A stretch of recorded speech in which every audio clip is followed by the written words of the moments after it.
Olá pessoal, tudo bem com vocês? Preparados para mais uma aula de relatividade restrita, tá? Então essa aula agora é a terceira aula de relatividade restrita.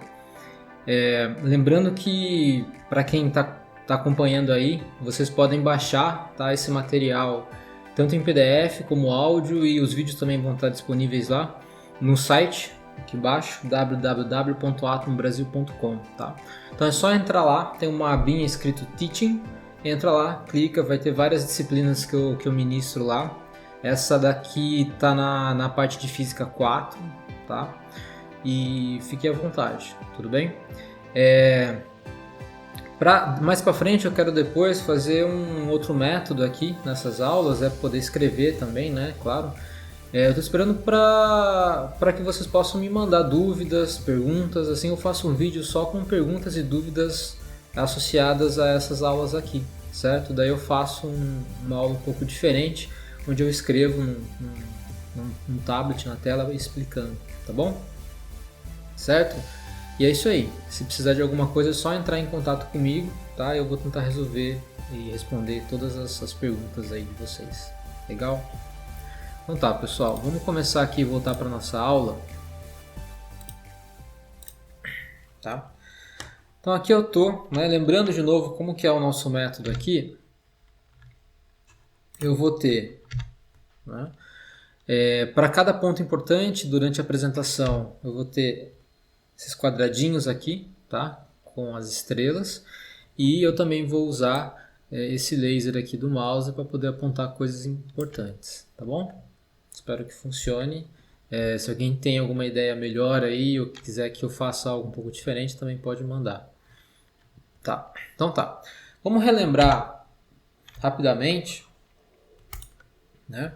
Como que a gente terminou a última aula. Então a última aula eu terminei falando sobre o tempo próprio, né? Onde o tempo próprio era o quê? Era o tempo que passa no referencial em que o relógio está parado, né? Lembrando agora que os tempos são tempos relativos. Cada referencial vai marcar o seu próprio tempo. Como cada referencial também mede comprimentos sobre distâncias x, y e z, ele vai passar a medir agora também o tempo. O referencial também vai medir essas mesmas coisas, tá? Então eu vou ter uma relação entre um referencial e outro referencial que são coordenadas diferentes, né? Principalmente do tempo agora. Então tempo, agora nessa nova geometria quadridimensional de Minkowski, ela é uma coordenada que a gente não está acostumado a utilizar, né? Mas que agora a gente tem que incorporar no nosso dia a dia aqui. Tá?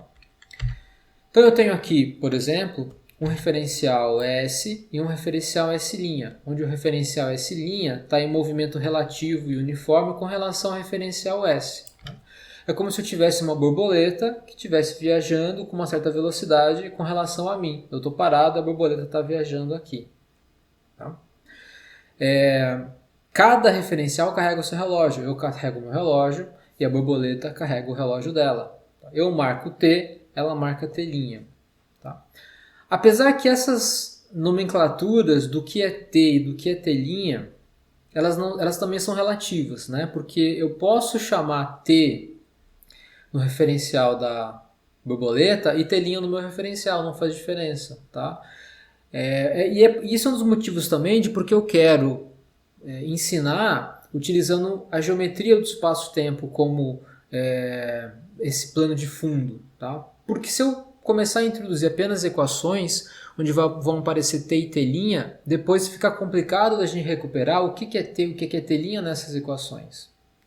E eu não quero utilizar isso, eu quero ficar independente de decorar o que é T e o que é T'. Tá? Então o que eu tenho que fazer é conectar, né, a passagem do tempo em um referencial com relação a outro referencial. Aqui eu tenho o referencial S com eixos x e y, e aqui eu tenho a linha mundo de alguma partícula que se movimenta nesse referencial. Tá? Então, por exemplo, aqui pode ser a linha mundo da borboleta no meu referencial. Veja que esse movimento aqui da borboleta é um movimento, em geral, tridimensional, né? X, Y e o Z.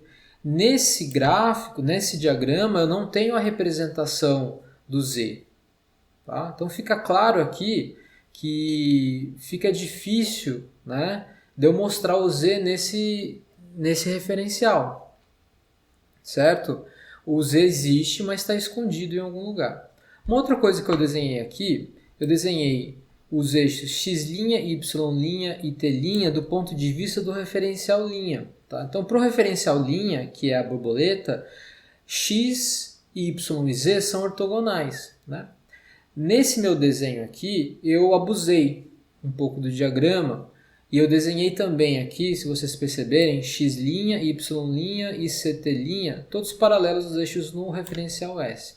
Isso não é verdade no diagrama de Minkowski, tá? Então aqui eu estou abusando da linguagem. Eu vou arrumar a relação com que a gente observa os eixos de um referencial com relação a outro referencial um pouco mais para frente nessa mesma aula, tá? Então aqui eu tenho o meu referencial e tenho algum outro referencial que se movimenta com alguma velocidade aí ao longo do espaço-tempo. Outra coisa que dá para notar desse diagrama também é que quando eu tenho esse diagrama, que é uma linha, e essa linha faz curvas, né, no diagrama de espaço-tempo, se ela faz curva é porque ela sofre aceleração. Tá? Porque se o movimento relativo for sempre uniforme, sempre a velocidade constante, o que eu vou observar vão ser retas. Tá? Se eu começo a fazer uma curva porque a velocidade não é mais constante, se a velocidade varia, ela varia porque há acelerações. Tá? Então aqui eu estou considerando o referencial S como referencial parado e o S' é o referencial do referencial em movimento. Tá? Isso é como observar uma borboleta voando no jardim. Né? Uma borboleta está voando, ela voa no espaço x, y e z e o tempo passa no referencial dela e no meu referencial. Então tá. O que eu quero fazer agora? Eu quero mostrar, através de uma interpretação simples, bom, isso aqui não é bem um experimento mental, um Gedanken Experiment, né? Mas é um exemplo em que eu posso agora descobrir essa relação, pelo menos a relação entre os intervalos de tempo que passam no meu referencial e que passam no referencial da partícula. Tá? Fazendo aqui um exemplo bem simples. O que diz esse exemplo? Ó, discutamos um exemplo unidimensional. Então, o exemplo é unidimensional. É uma borboleta que viaja no eixo X. Tá? Essa borboleta ela se afasta com uma velocidade constante para a direita, v. E a pergunta que eu faço é a seguinte: olha, essa borboleta, né, com relação a mim, ela passa no ponto A, que tem aqui, ó, ponto A, XA, nesse ponto, estou marcando aqui um ponto XA, né? E depois, claro, continua aqui em movimento e passa aqui no ponto B, que eu chamei de XB, a ordenada X. Desculpa, a ordenada B. Tá? A pergunta que eu quero fazer é o seguinte: quanto tempo demora para mim, né, ela passar desse ponto para esse, que eu chamei aqui de tempo delta TAB. Certo? Agora, no referencial da borboleta, né, quanto tempo demorou para ela passar por esses mesmos dois marcos, que eu estou chamando aqui de tempo delta T'AB. Tá? Então veja, eu tenho eu parado aqui e tenho a borboleta que vai desse ponto para esse ponto. Eu quero descobrir no meu referencial quanto tempo demora para ir daqui para cá. Certo? Tá? E no referencial dela também. Tá? Veja, eu vou aqui fazer uma análise bem simples do que a gente já viu. Eu vou colocar, tá, esses dois eventos, que é o evento quando a borboleta passa no ponto A e o evento quando a borboleta passa no ponto B, no meu diagrama de Minkowski aqui do lado. Então aqui do lado, esse é o meu diagrama de Minkowski, né, que é o diagrama de espaço-tempo, que tem o eixo horizontal, que é o eixo X, e tem o eixo vertical, que é o eixo do tempo, o eixo CT. O movimento da borboleta, da partícula, é um movimento retilíneo uniforme com velocidade constante. Né? Então, portanto, a linha mundo dela é uma reta. É uma reta que faz aqui um certo ângulo com a horizontal, que está relacionado com a velocidade, inclusive. Né? Lembrando que essa reta aqui, ela não pode fazer menos que 45 graus com a horizontal, né? Porque a 45 graus é a linha mundo de uma partícula que viaja à velocidade da luz, que definitivamente não é o caso da nossa borboleta, né? Então esse ângulo θ tem que ser maior que 45 graus. Tá? Então no meu referencial eu tenho aqui o evento A, em que a borboleta passa no ponto XA, e o evento B, em que a borboleta passa no ponto XB. O intervalo de tempo que isso acontece no meu referencial é esse, né? ΔT AB, que é esse tempo menos esse, que percorre essa distância aqui. Tá? Agora, do ponto de vista da borboleta, não é isso que está acontecendo. Do ponto de vista da borboleta, ela está paradinha no referencial dela, só observando o relógio dela, que também está parado no referencial dela. Né? Então, no referencial dela, ela está parada, né? E os pontos A e B, ou o evento A e o evento B, ocorrem apenas numa dispersão aqui temporal, né? Porque ela está parada. Então, quando ela está no XA ou está no XB, não importa, né? Porque ela está parada. O que está passando por ela é o XA e o XB. Tá? Então, se ela está parada no referencial dela, esse aqui é o intervalo de tempo que passa no referencial dela. Agora veja, como é que eu vou relacionar esses dois tempos agora? Existe uma maneira? Existe, que é o que a gente viu nas aulas anteriores, que é comparar comparar a quantidade invariante entre os dois referenciais. E qual foi a quantidade invariante que a gente já viu entre os referenciais? Era aquele intervalo, era o ΔS. Né? Cuidado confundir o meu S de referencial com o meu ΔS aqui. Né? O S de referencial é o nome do meu referencial, o S' é um outro referencial. ΔS, o S aqui significa comprimento. Né? No nosso caso aqui, um elemento de linha no espaço-tempo quadridimensional. Tá? Então, o ΔS em um referencial, que é o intervalo, né, entre os dois eventos, o evento A e o evento B, ele é o mesmo quando observado pelos dois referenciais. Então, ΔS² tem que ser igual ao ΔS' ao quadrado. Tá? E a gente já aprendeu como calcular essas coisas. Né? Agora, o meu cálculo dessas quantidades não é mais o mesmo, ele é um pouco diferente. Ele é dado, né, por menos C ΔT², ou seja, esse intervalo aqui ao quadrado, mais, aqui tem um menos, mais esse intervalo aqui ao quadrado, ΔXAB. No caso do referencial linha, olha o que acontece. Eu só tenho o ΔTAB', né? Eu não tenho mais variação no eixo X, então tem um zero aqui. Tá? Então eu vou igualar essas duas coisas, já que essas duas quantidades são invariantes entre os referenciais, eu vou comparar as duas. Tá? Então eu vou igualar as duas coisas, que é o que eu faço aqui. Faço aqui e começo a fazer um pouquinho de conta aqui. Veja, essas contas são contas de somar e multiplicar e passar dividindo, tá? Então vamos para frente aqui. Continua aqui as contas de somar, multiplicar e passar dividindo, que isso, né, a gente sabe. Eu chego nesse resultado, que diz o quê?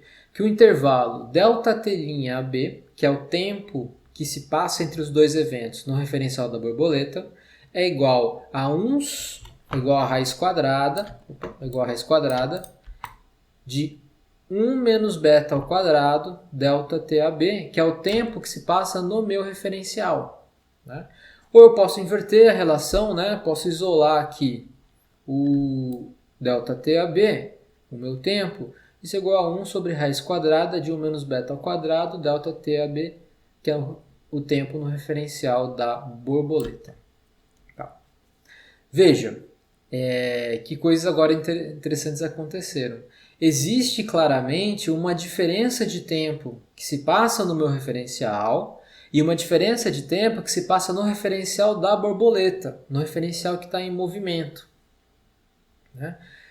E essa relação não é a mesma, o tempo não é realmente absoluto. Então veja que se a velocidade da luz é constante, resulta de que existe uma outra quantidade que é invariante, que é o ΔS² calculado de uma outra maneira. Utilizando essa informação, eu chego que agora os intervalos de tempo se passam de forma diferente, né, no meu referencial e no referencial em movimento. Ou seja, o tic-tac do meu relógio não é o mesmo tic-tac do relógio da partícula em movimento, nesse caso da borboleta. Tá? Se eu perceber aqui, eu vejo o seguinte, né? Beta é V sobre C. Beta é V sobre C. Beta, então, é um número sempre menor que 1. Aqui, ó, sempre menor que 1. Porque V é sempre menor que C. Tá? Então, um número menor que 1, ao quadrado menor que 1. Se 1 menos esse número também é menor que 1, raiz quadrada disso também é menor que 1. Então, toda essa quantidade aqui é menor que 1. Ou seja, o tempo que se passa na borboleta é menor que o tempo que se passa para mim entre os mesmos dois intervalos. Né? Aqui ou vice-versa, né? Porque esse número aqui é maior que 1. Né? Então veja que ΔT' AB é menor que o ΔT AB. Né? Então o intervalo de tempo na borboleta é menor. Certo? Se eu reencontrar a borboleta no futuro, o que acontece é que se a gente comparar os nossos relógios, a gente vai ver que eu, né, envelheci mais do que a borboleta que estava em movimento. Estava em movimento retilíneo uniforme aí, formando ela mesma um referencial inercial. Tá? E logo aqui eu relembro, né, o nosso tempo próprio, a definição do tempo próprio, em que o tempo é aquele que está aqui, né, no referencial, que é o relógio que marca o tempo no referencial em que o relógio está parado. Então eu quero agora explorar um pouquinho mais, né, essa dilatação temporal. Então veja que ocorreu, né, uma dilatação, um aumento do tempo no meu referencial comparado com o da borboleta. Então vamos lá. Agora aqui a gente chega num formalismo um pouquinho mais matemático, mas também não tão complicado assim, de como a gente define o tempo próprio. Veja, eu terminei a aula passada definindo exatamente isso, quanto que vale o tempo próprio. Né? O tempo próprio, que é o tempo marcado no referencial em que o relógio está parado, tá? Ele vale ΔT² menos ds² c². Lembra que essa quantidade aqui é negativa, né? O ds² é negativo, porque eu só consigo medir o tempo de partículas que viajam mais devagar que a luz. Certo?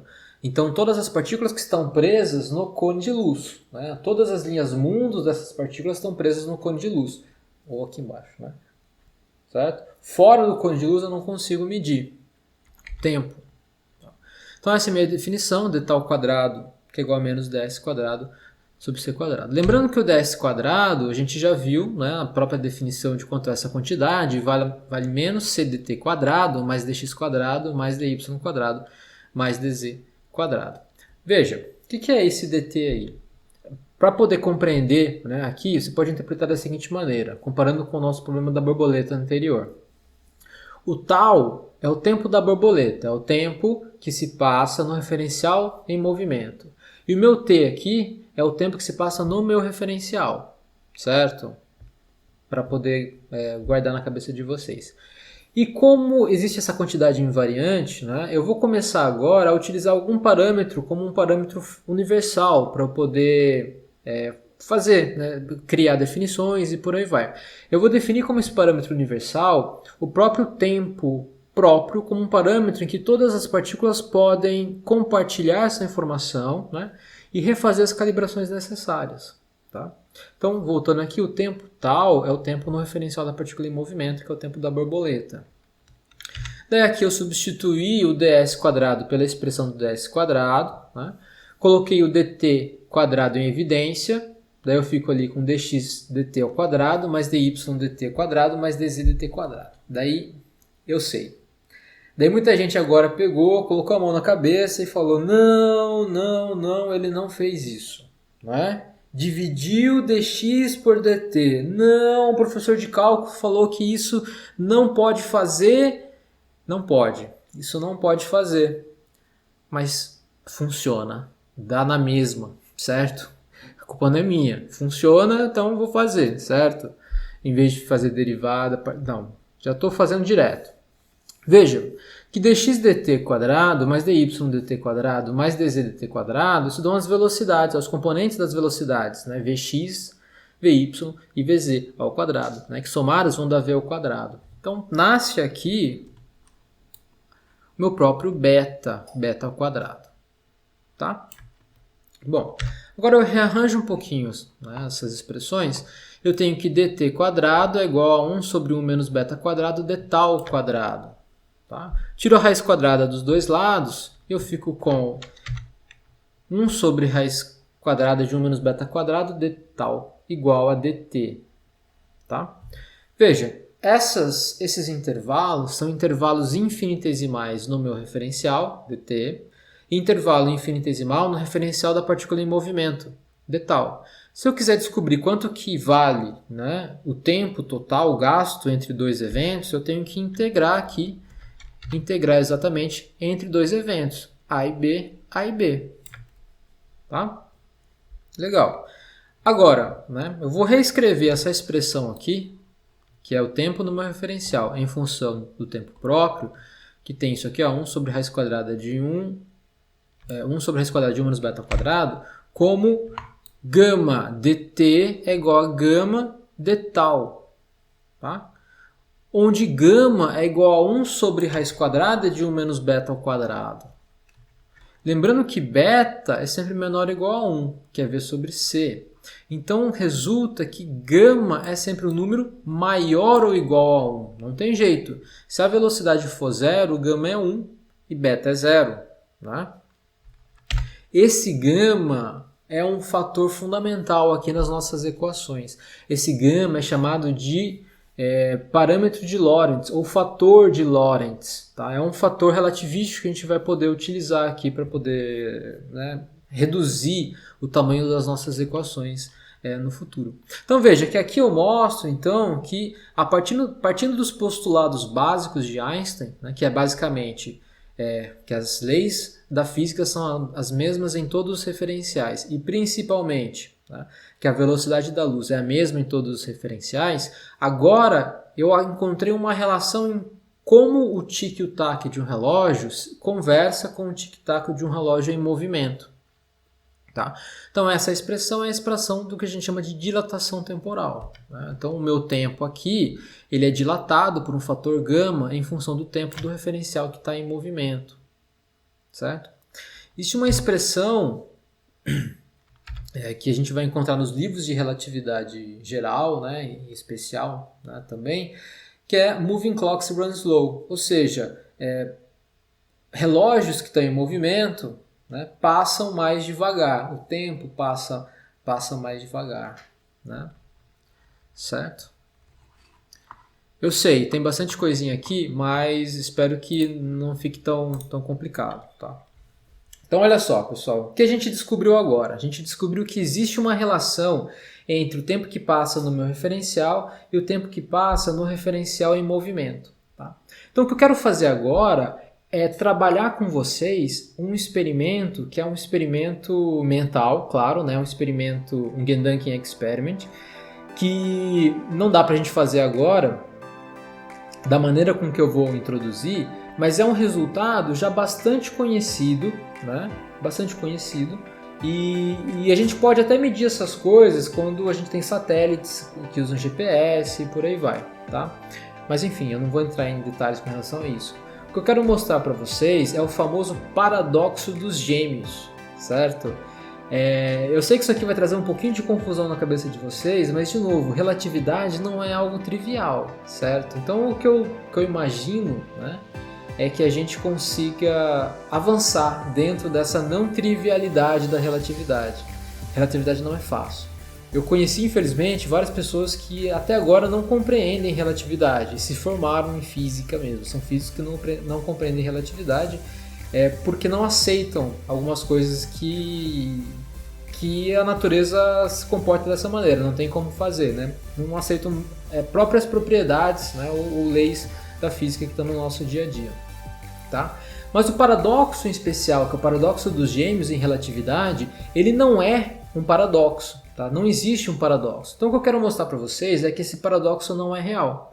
Então eu vou mostrar para vocês esse experimento mental, né, de como ele é feito, mostrar o que se interpreta como um paradoxo, ou que muita gente fala de paradoxo relativístico dos gêmeos, tá? E eu vou resolver esse paradoxo, vou resolver metade dele, porque a outra metade depende de uma matemática mais avançada, depende de outras coisas que a gente não viu ainda. Tudo bem? Então vamos lá. Então eu quero mostrar agora para vocês como é que é esse paradoxo. Vejam.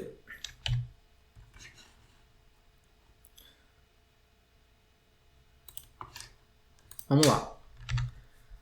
O famoso paradoxo dos gêmeos. Então eu trouxe um experimento aqui para vocês que é o seguinte. Ó, eu tenho João e Maria. João e Maria são gêmeos, certo? São gêmeos que nasceram exatamente no mesmo momento. Não tem aquele negócio do gêmeo mais velho e o gêmeo mais novo, não, tá? São gêmeos que nasceram ao mesmo tempo. Sei lá, isso acontece, né? Tem exatamente a mesma idade, tudo bem? Daí esse experimento fala o seguinte, tá? Maria, ela vai fazer uma viagem com um foguete aqui da SpaceX para visitar uma estrela, um planeta que orbita uma estrela recém-descoberta, tá? Que é a estrela JDMK1. Essa estrela, ela está distante da Terra 8 anos-luz. Veja, lembrando de novo, né? Para quem não lembra, 8 anos-luz é uma medida de distância. Anos-luz é um comprimento. Quanto que vale isso? Olha, é 8 anos vezes a velocidade da luz. Vejam, tempo vezes uma velocidade. Se eu meço anos em segundos e velocidade da luz em metros, que vai dar 3 vezes 10 a 8 metros por segundo, tá? Eu tenho, no final das contas, quanto? Metros. Então, 8 anos-luz é uma unidade de comprimento. Tá? Por que eu estou usando isso? Porque daí fica mais fácil para a gente poder visualizar no nosso próprio diagrama de espaço-tempo, em que tudo está em unidade de comprimento. Bom, mas nesse experimento, o que está acontecendo? João, né, que é mais quieto, gosta de ficar em casa, não é tão aventureiro, tão explorador quanto Maria, resolve ficar na Terra. Né? E Maria então embarca nessa viagem, né, da SpaceX para visitar a estrela JDMK1, que fica a 8 anos-luz de separação da Terra. E esse foguete ele viaja a 80% da velocidade da luz, certo? Tá. Primeiras considerações que eu vou fazer nesse experimento. O foguete ele tem aceleração instantânea. Então quando o foguete sai daqui e chega lá, né, chega lá e volta, eu não tenho acelerações. Ele sai com uma velocidade, chega com a mesma velocidade, sai de lá com uma velocidade, chega aqui com a mesma velocidade. Então eu não tenho acelerações. Eu estou tirando a aceleração do meu experimento. Tá? Então tá. Então o que acontece é que ambos acabam se despedindo logo no começo aqui da viagem. Né? E antes de se despedir, eles sincronizam os relógios. Eles falam o seguinte: olha, a partir de agora o nosso relógio vai ser 0. E aqui a gente começa a marcar o tempo em cada um dos nossos relógios. Tá? Então veja. Esse experimento é um experimento que, se eu fosse só colocar as equações da relatividade aqui, é muito complicado de compreender. Tá? Então o que eu vou fazer é desenhar esse experimento no diagrama de espaço-tempo. E vocês vão ver como vai ficar muito mais fácil de eu interpretar esse problema, o resultado que a gente vai chegar. Então eu vou fazer essa análise do diagrama do espaço-tempo disso. Tá aqui. Olha, eu já tenho aqui, né, desenhado aqui em cima, como que é esse experimento, essa viagem da Maria entre os dois referenciais a partir do meu referencial. Eu sou o referencial S, certo? Eu sou o referencial S. Então eu tenho o eixo X, eu sou a Terra aqui no 0, tenho o eixo X. Aqui no eixo X, a 8 anos-luz de onde eu estou, eu tenho a estrela JDMK1, tá bem aqui. Tá? Essa é a linha mundo do foguete, ou a linha mundo da Maria. Ela sai daqui da Terra, que eu estou chamando aqui de ponto A, então é o meu evento A. Ela chega até a estrela, que eu estou chamando de evento B, né? E volta para a Terra e chega aqui no evento C. Veja que essa linha mundo aqui do foguete, ou a linha mundo da Maria, é uma linha mundo que faz um ângulo θ maior que 45 graus. Essa linha aqui que eu desenhei é a linha de 45 graus. Então essa linha aqui é o limite do cone de luz, né? Nesse caso aqui unidimensional, é um cone assim, para onde eu posso ter ventos, né? Abaixo disso eu não posso ter, em cima da linha só para luz e acima disso para partículas que se movimentam. Tá? Então legal. Então, a pergunta que eu quero fazer aqui é o seguinte: tá? Quanto tempo durante essa viagem toda, que é a viagem dela sair da Terra, ir para o planeta e voltar para a Terra, quanto tempo se passou para o João, quanto tempo se passou para Maria, né, durante essa viagem, que não é uma viagem assim tão rápida, né? Vamos ver. Então vamos lá. Aqui, de novo, né? Note que o ângulo é sempre maior que 45 graus, não tem jeito. Né? Então, no referencial de João, Maria demora, né, o tempo TB para chegar lá. Bom, como que eu calculo esse tempo? Física 1. Né? No meu referencial, a Maria tem uma certa velocidade, que é 0,8 vezes c, e ela percorre 8 anos-luz. Né? Então, a velocidade, lembrando aqui de novo, né? Velocidade é ΔX, ΔT. Está aqui, ensino médio. Então veja, estou resolvendo o problema usando o diagrama de espaço-tempo, usando coisa que a gente já sabe do ensino médio de Física 1. Então a velocidade da Maria, ou do foguete, é ΔX sobre ΔT. Tá? O tempo, então, é TB. Então eu isolei o tempo aqui, fica ΔX sobre V. Então a distância é 8 anos-luz, que é 8 vezes c, né, em que 8 está unidades de anos. E a velocidade é 0,8c. Então quer dizer que para o João, essa viagem demorou 10 anos. Está aqui, ó. Então ela saiu daqui, chegou lá, e esse intervalo aqui foi de 10 anos. Né? Bom, como é simétrico, na volta, ela sai de lá, volta aqui, vão ter se passado também 10 anos. Certo? Porque ela percorre um comprimento de 8 anos-luz a 0,8 vezes c da velocidade da luz. Tá. Então, no relógio do João, se passam, né, nessa viagem toda 20 anos. 10 para ir, 10 para voltar. Então, no total, são 20 anos. Tá? Então, no referencial do João, em que ele está parado, esse tempo é de 20 anos. Mas a gente já viu, né, na aula, nas partes anteriores, agora há pouco, a gente acabou de ver, de que para o relógio que está em movimento, ou para Maria, que está com velocidade constante, o tempo é menor. Certo? E a gente, inclusive, já descobriu quanto que é essa relação. E essa relação é essa daqui. Ó. O d tal, que é o intervalo de tempo que se passa no referencial da Maria, é raiz quadrada de 1 menos beta quadrado do dt, que é o intervalo que se passa no referencial do João. Né? Se eu faço a integral aí, né, entre os dois eventos, que é o evento A e o evento B, eu tenho delta tal ali, ou tal entre A e B. Né? Quanto que é o tempo, então, que se passou nessa viagem para ir de A até B no referencial da Maria? Né? Esse tempo vale raiz quadrada de 1 menos 0,8 quadrado TAB, que é igual a 0,6 TAB. Então, aqui, onde eu estou aqui em cima, tá? Tem 0,6 TAB. Vamos marcar um pouquinho menor aqui. Está aqui, ó, né? Lá, 0,6 TAB. TAB é 10 anos, que é o tempo que se passou no meu referencial. Tá? Então veja que para Maria, essa viagem de ida entre o ponto A e o ponto B, ou seja, sair da Terra e chegar na estrela, demorou 6 anos. Tá?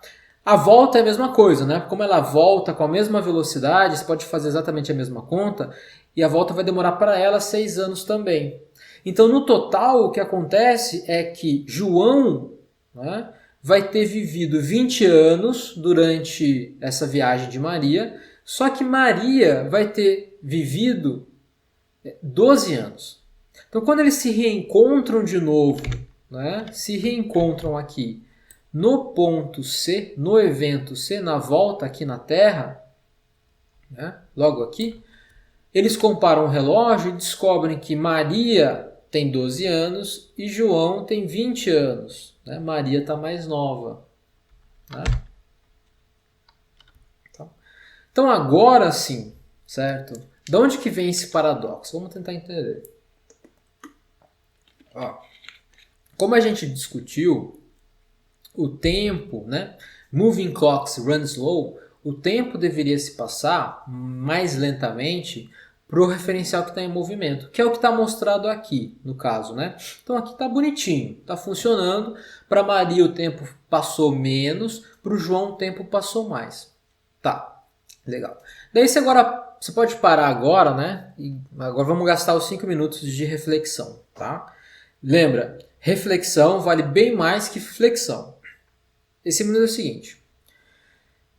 Pro referencial da Maria, ela que entra no foguete, tá? Ela está dentro do foguete, está sentadinha ali. O foguete está parado com relação a ela, né? O foguete está parado, tá? O que está acontecendo é que a Terra, com João em cima da Terra, está indo para lá com velocidade v. Certo? Então, no referencial da Maria, quem vai para lá e quem se move é João com a velocidade relativa que é v. Então veja que se Maria, né, tivesse tido essa aula de relatividade, ela ia falar o seguinte, ué, negócio estranho isso, porque eu fiz aquela aula online do professor Kondo e eu descobri que o relógio do João tem que ir mais devagar. Né? O tempo no referencial da Terra, que está indo para lá com uma certa velocidade, tem que ser 6 anos agora. Né? E no meu referencial tem que ser maior. Foi isso que, pelo que eu entendi, é como funciona a dilatação temporal. Certo? Maria está errada? Não, Maria não está errada, porque foi exatamente o que eu acabei de dizer. Certo?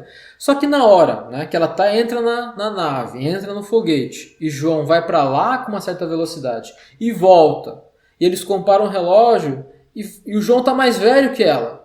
Ué, bizarro. O que aconteceu? Alguma coisa está errada? Né? Alguma coisa não funcionou. Certo? Então tá. Esse é o paradoxo. Né? Veja, então tudo deveria ser simétrico aqui, mas não é. Parece que está alguma coisa errada, certo?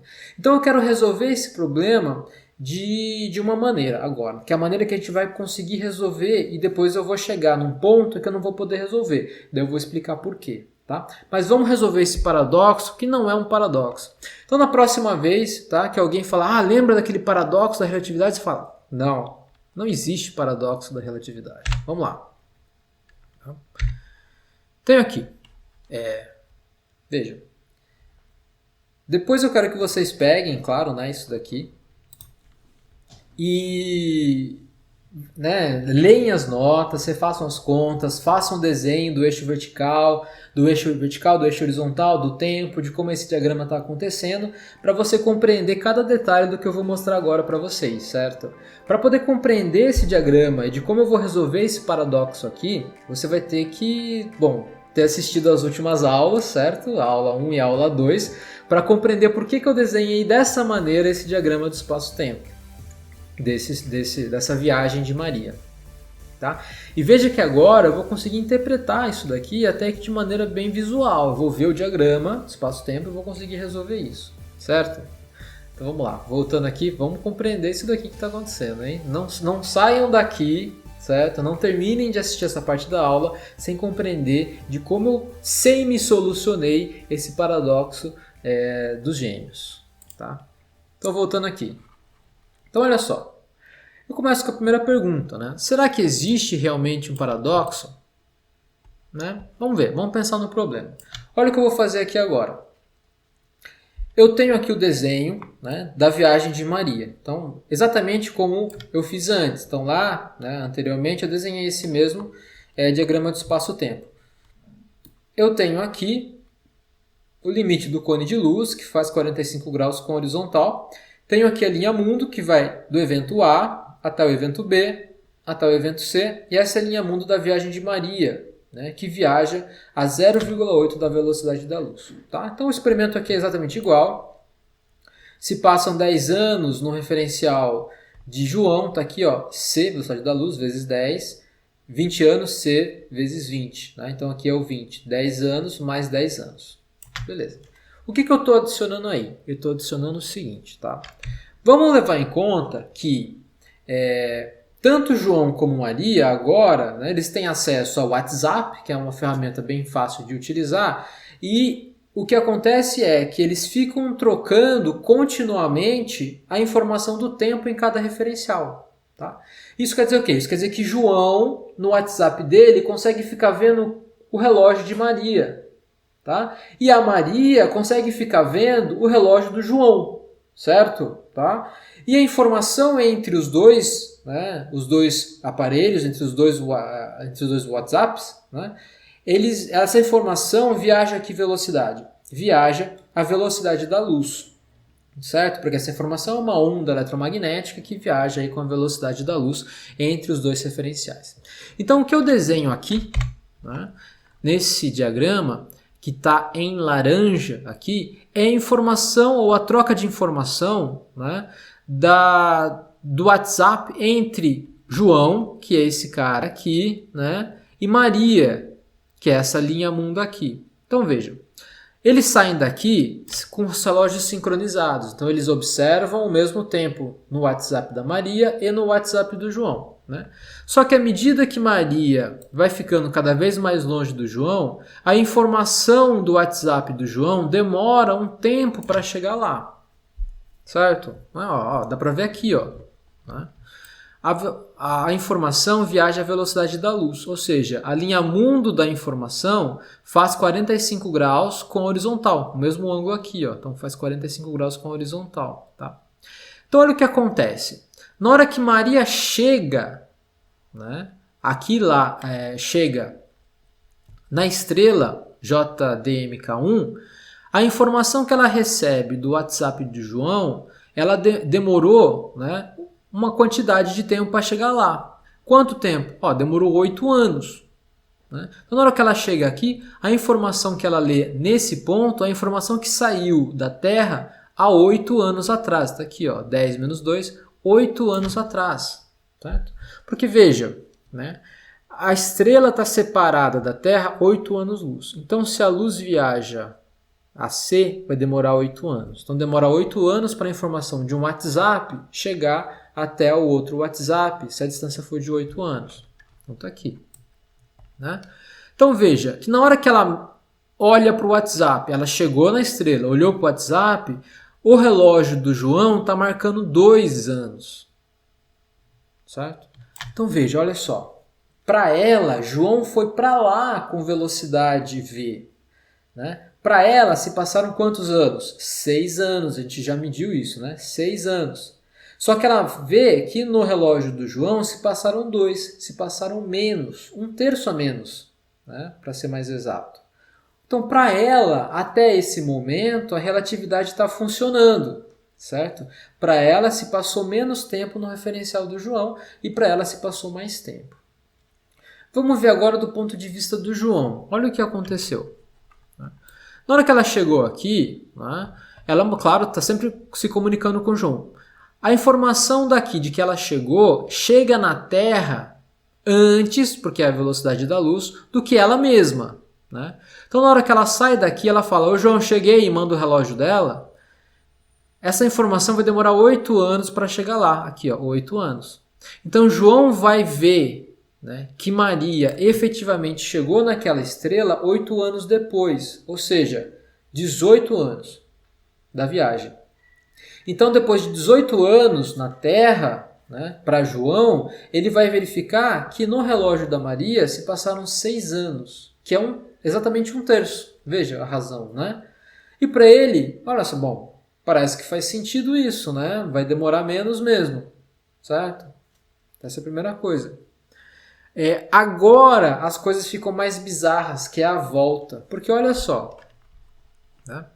Para Maria, ela está voltando. Enquanto ela está voltando, ela está recebendo continuamente a informação aqui do WhatsApp do João. Então, para Maria, vão se passar em 6 anos da viagem dela, né, 18 anos de tempo passando no referencial do João. Então, nessa viagem de volta, para ela, o relógio do João vai estar virando bem rápido e vai passar de 2 para 20. Né? E para João, que estava vendo um tempo de 6 anos no relógio de Maria, vai ver em 2 anos no tempo dele o relógio da Maria passar de 6 para 12. Então veja que no final esse negócio fica mais bizarro ainda do que a gente está esperando. Tá? Então beleza. Então se eu uso só aqui né, esses meus argumentos que eu dei para vocês, da informação viajar, isso quer dizer o quê? Que quando os dois referenciais se comunicam né, com a velocidade da luz, então a primeira coisa aqui é que existe uma velocidade máxima né, para eu poder me comunicar, que é a velocidade da luz agora, não existem velocidades infinitas.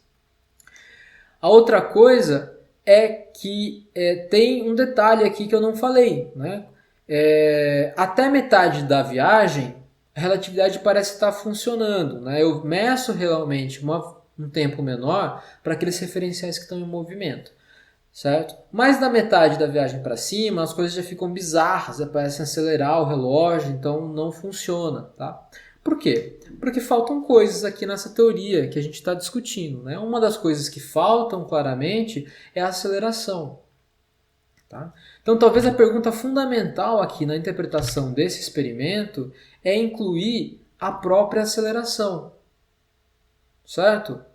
Então, se eu não incluo aceleração, eu fico devendo nas explicações desse diagrama, nesse experimento, nesse diagrama. Tá? Então, a aceleração resolve o meu problema.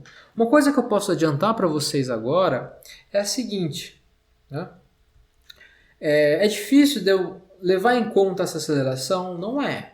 Tá? Então, eu até vou mostrar aqui rapidamente, tá logo aqui do lado, como que eu levo em conta a aceleração. Não vou resolver, porque aí a conta já é mais complicada. Mas eu vou mostrar rapidamente. Tá? Mas uma coisa que você pode levar agora desse paradoxo é o seguinte, né? Quem realmente acelerou? Então se eu pensar nesse experimento em que João fica na Terra e Maria vai para a estrela, veja, o foguete tem que ter saído daqui, certo? E a velocidade em que ela tem não é instantânea. Então ela sai de velocidade zero aqui até uma certa velocidade. Então ela sofreu uma aceleração. E quando ela chega lá também, na estrela, ela tem que desacelerar, certo? Então a gente pode melhorar aqui a definição dessa dilatação temporal para o corpo que realmente sofreu aceleração. Então quem sofreu aceleração foi a Maria, né? Não foi o João. Para o João, está aqui, tudo beleza.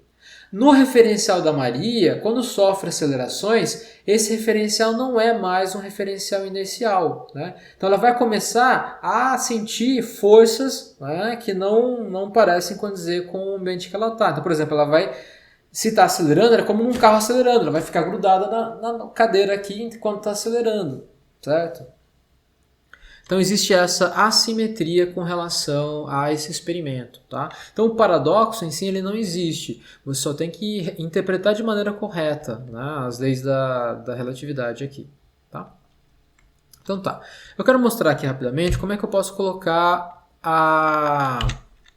logo aqui do lado a aceleração. Então veja o seguinte. A relação entre o tempo em um referencial e outro referencial, dt, é 1 sobre raiz quadrada de 1 menos beta quadrado de tal. Né? E aqui eu tenho d tal, que é igual a integral.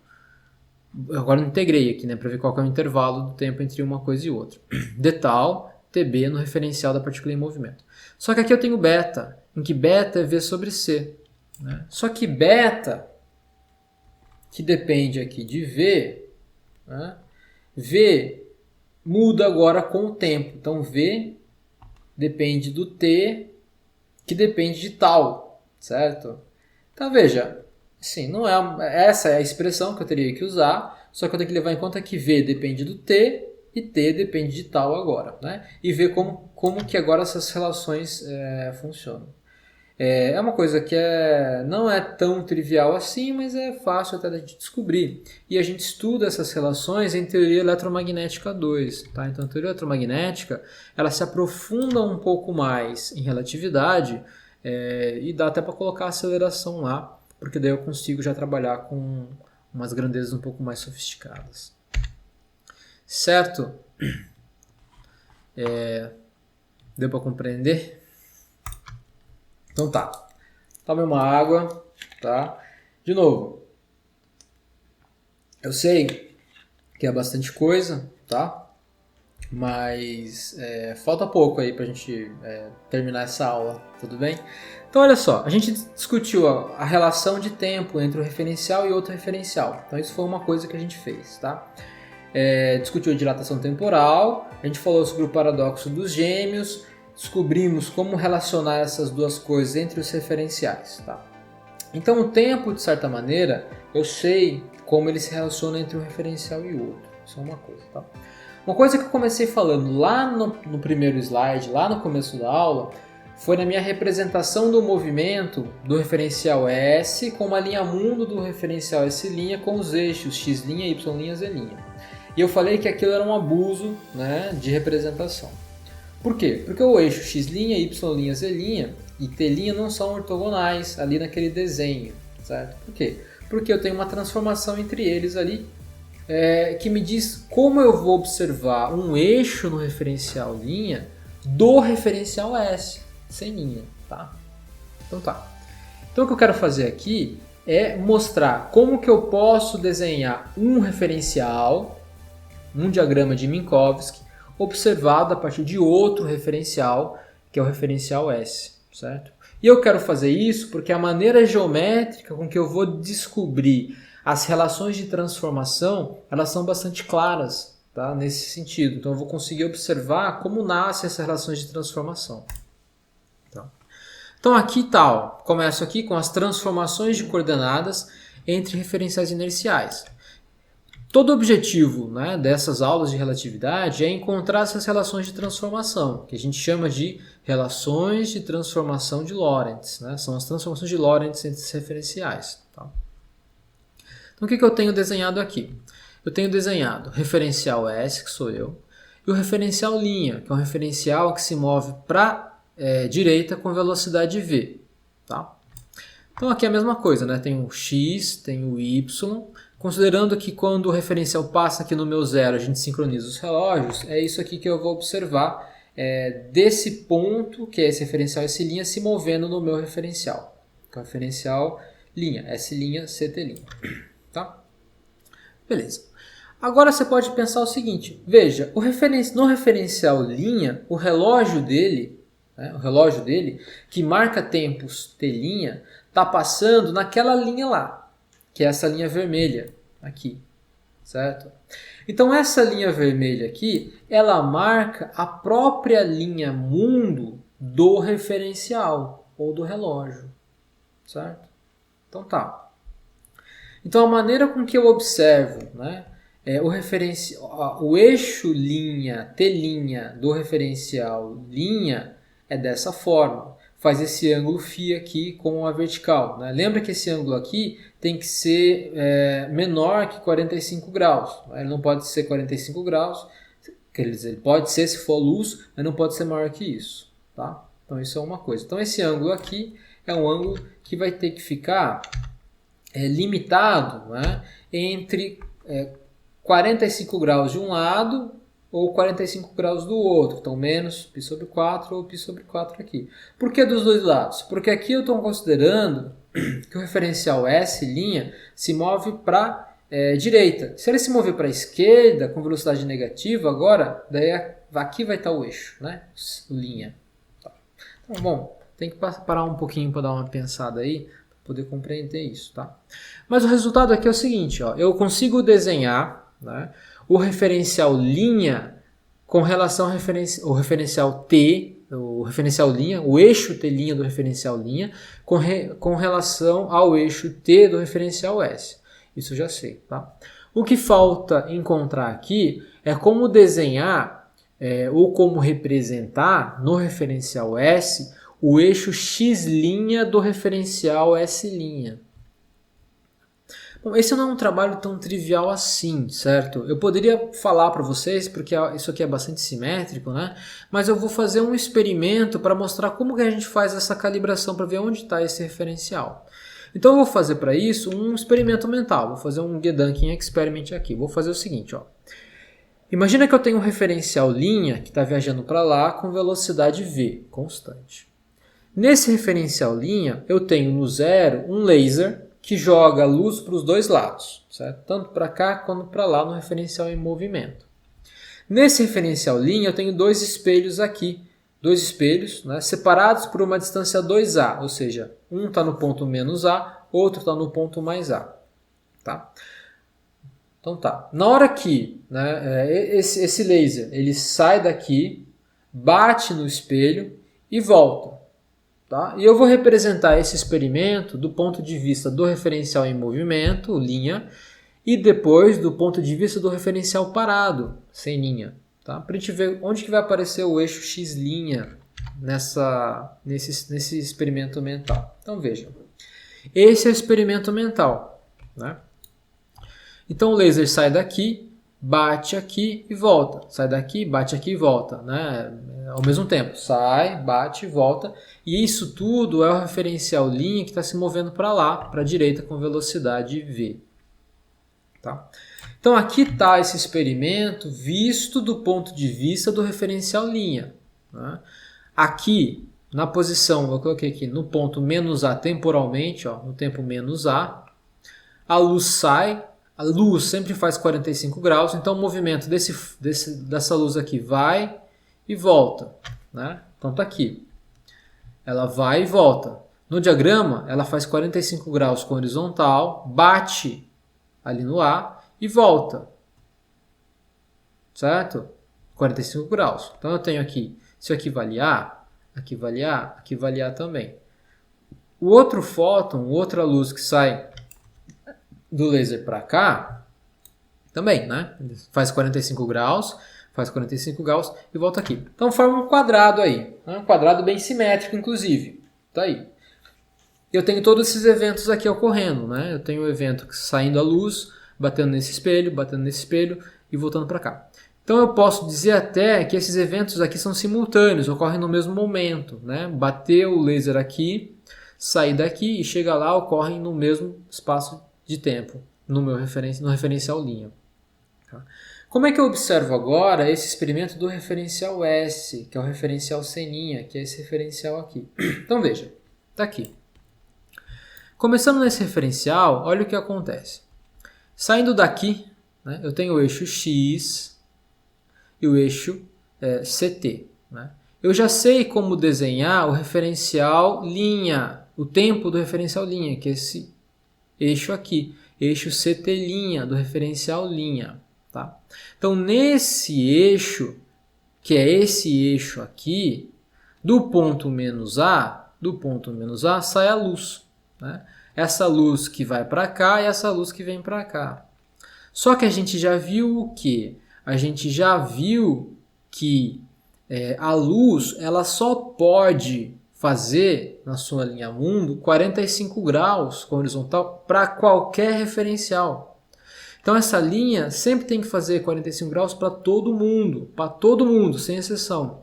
Então para o S também. Então ela sai daqui, faz 45 graus com horizontal, certo? Sai daqui, faz 45 graus com horizontal. No futuro, né, a luz vai ter que chegar nesse ponto A. E ela vai chegar da onde? Não sei, de alguma linha mundo que faz 45 graus e de alguma linha mundo que faz 45 graus. Se você pega agora, né, graficamente, né, simplesmente aqui, liga uma reta de 45 graus, uma reta de 45 graus, reta de 45 graus, reta de 45 graus, você vai ter nesses dois pontos onde passa o eixo X, aqui, ó, que é esse eixo aqui, X' visto do referencial sem linha.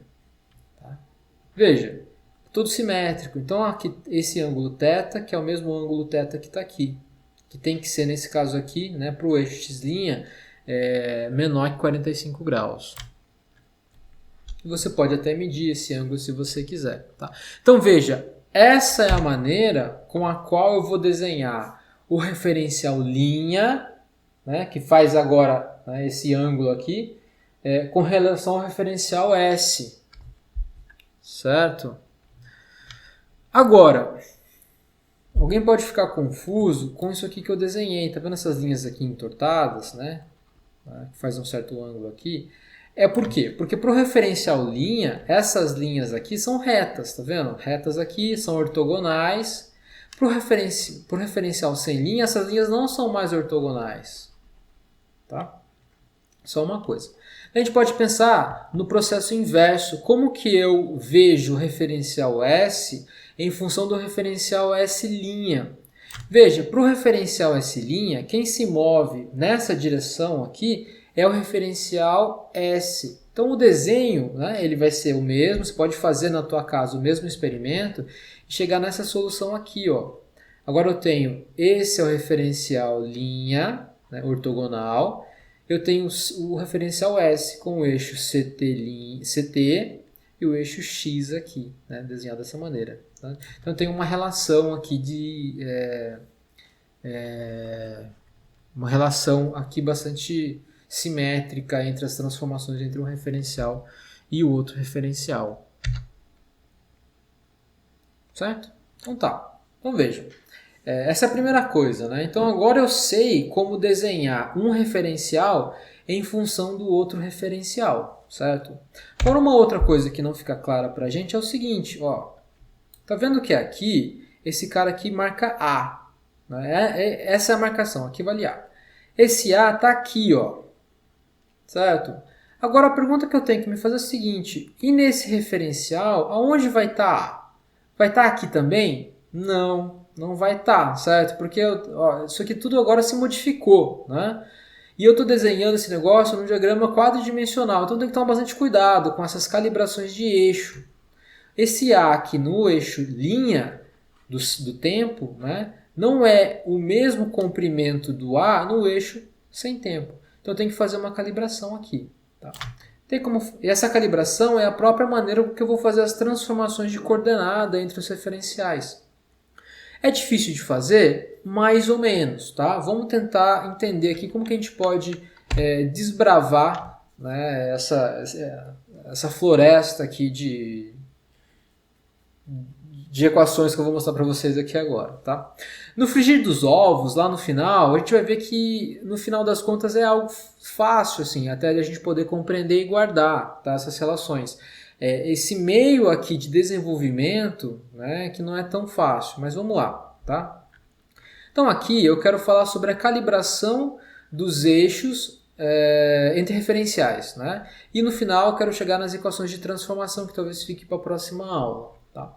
Então uma coisa que eu já sei é o seguinte, tá? A relação que é invariante, né, entre transformações clássicas galileanas é aquele ds quadrado ds' quadrado, que é dx quadrado, dy quadrado, dz quadrado. Tá? Então eu vou rever aqui rapidamente como que é aquela transformação no espaço euclidiano se comporta. Tá? Então estou voltando aqui lá no começo das aulas quando eu falei de referenciais. Então no espaço euclidiano, essa quantidade aqui é a quantidade invariante, tá? No espaço euclidiano. Você pode notar que os lugares geométricos, né, dessa equação aqui são lugares geométricos que são bem definidos. Então, por exemplo, eu venho aqui em duas dimensões.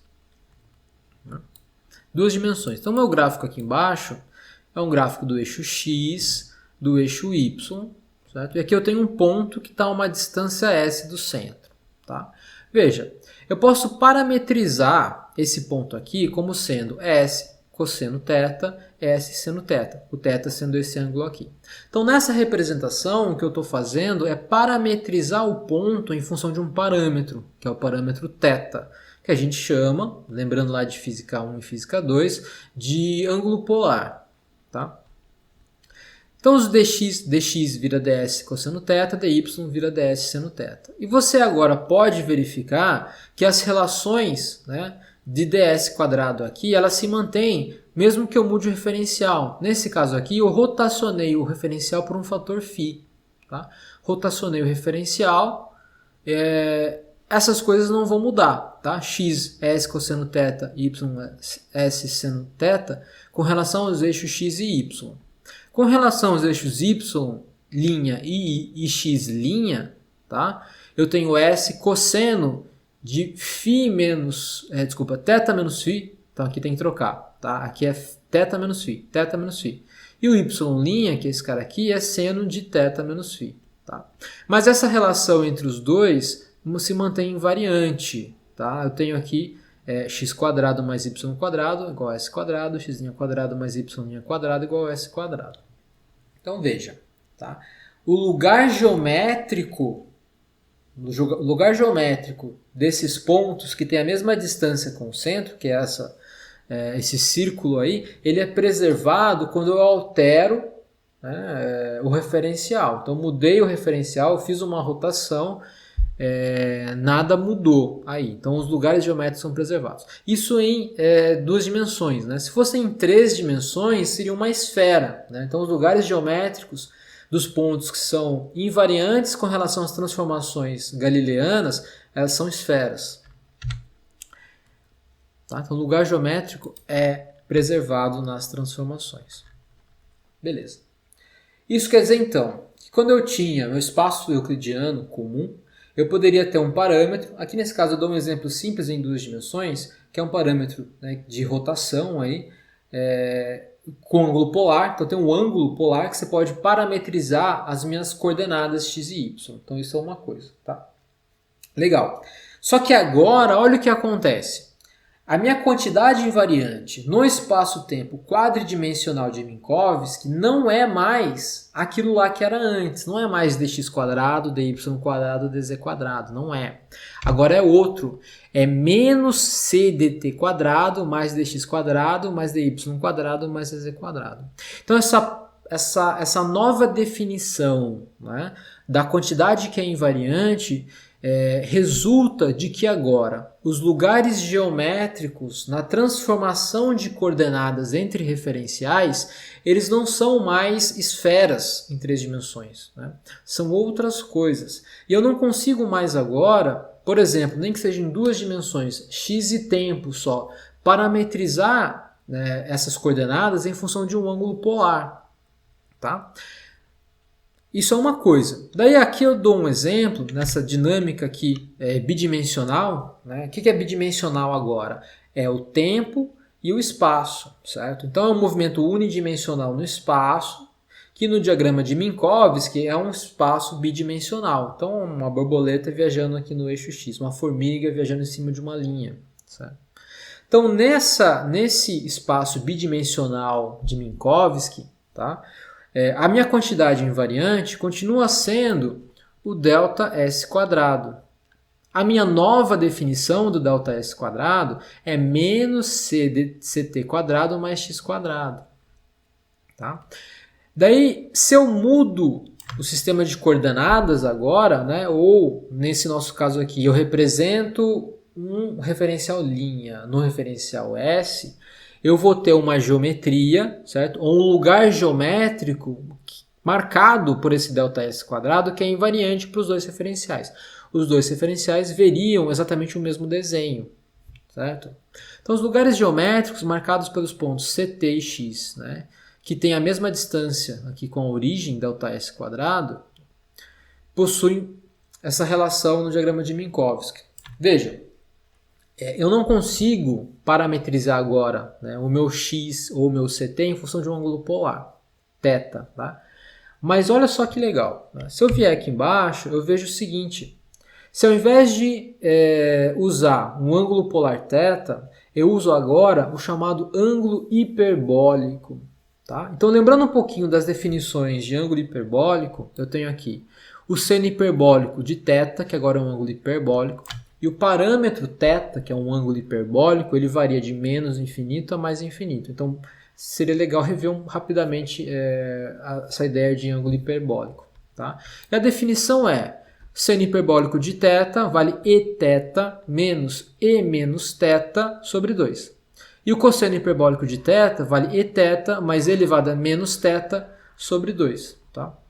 Bom, baseado nessa definição aqui dos ângulos hiperbólicos, dessas funções trigonométricas hiperbólicas, agora eu tenho cosseno ao quadrado de θ, cosseno hiperbólico ao quadrado de θ, menos seno hiperbólico ao quadrado de θ igual a 1. Né? Lembra que no espaço euclidiano, se eu utilizasse ângulos polares, eu tenho cosseno ao quadrado de θ mais seno ao quadrado de θ igual a 1. Essa era uma relação trigonométrica lá. Agora, né, eu estou usando uma relação hiperbólica, em que a relação trigonométrica é cosseno hiperbólico ao quadrado menos seno hiperbólico ao quadrado, isso igual a 1. Tá? Daí eu posso fazer o seguinte, se eu chamar CT igual a ΔS seno hiperbólico de θ e x igual a ΔS cosseno hiperbólico de θ, né, veja que eu vou chegar exatamente nessa expressão aqui, ó. Substituo CT e x por isso, eu tenho ΔS ao quadrado. Então eu posso, né, na verdade, parametrizar o meu espaço de Minkowski agora, né? Posso parametrizar meu espaço de Minkowski não com ângulo polar, mas posso parametrizar com ângulo hiperbólico, tá? Com um parâmetro hiperbólico. E esse parâmetro hiperbólico até tem um nome muito legal em relatividade, só que eu vou deixar para falar quanto vale esse ângulo na próxima aula, porque eu acho que a gente já fez bastante coisa aqui, certo? É interessante isso daqui, não só interessante, porque a maneira com que eu vou apresentar para vocês as transformações, ela depende dessa definição, certo? Então agora, né, eu posso pensar, né, que o movimento relativo entre referenciais no espaço-tempo quadridimensional, ele parecem, né, como rotações no espaço-tempo. Bom, ficou um pouco complicado isso, mas garanto que não vai ser tão complicado não. Certo? Bom, eu acho que com isso já é o suficiente, né? A gente já chegou aqui no final dessa nossa terceira aula de relatividade. Como eu disse, não é pouca coisa, é bastante coisa até. Eu espero que faça um pouco de sentido o que eu estou falando para vocês. Eu sei que não é fácil, não é trivial, tá? Como não é o curso de física, né? O curso de física não é assim tão fácil mesmo, tá? Então, leiam as notas de aula. E se quiser ler também, é bom que leia, né, a bibliografia. Então eu tenho ali livros de relatividade da bibliografia que vão dar uma noção melhor, né, porque tem mais texto, tem mais figuras, tem mais coisas lá, um pouco mais aprofundadas lá. Tá? O que eu faço nas notas de aula é recolher todas essas informações de várias fontes diferentes e montar, né, uma sequência e uma notação unificada que faça sentido, para que a gente não se perca no meio das coisas, porque às vezes cada livro utiliza uma linguagem diferente, tá? E talvez até um conceito um pouco diferente, uma definição um pouco diferente de algumas coisas, tá? Mas aqui eu resolvi unificar e montei o curso aqui, tá? Então veja, o que a gente acabou de ver agora no final das contas foi como parametrizar as coordenadas no espaço-tempo de Minkowski por um parâmetro hiperbólico.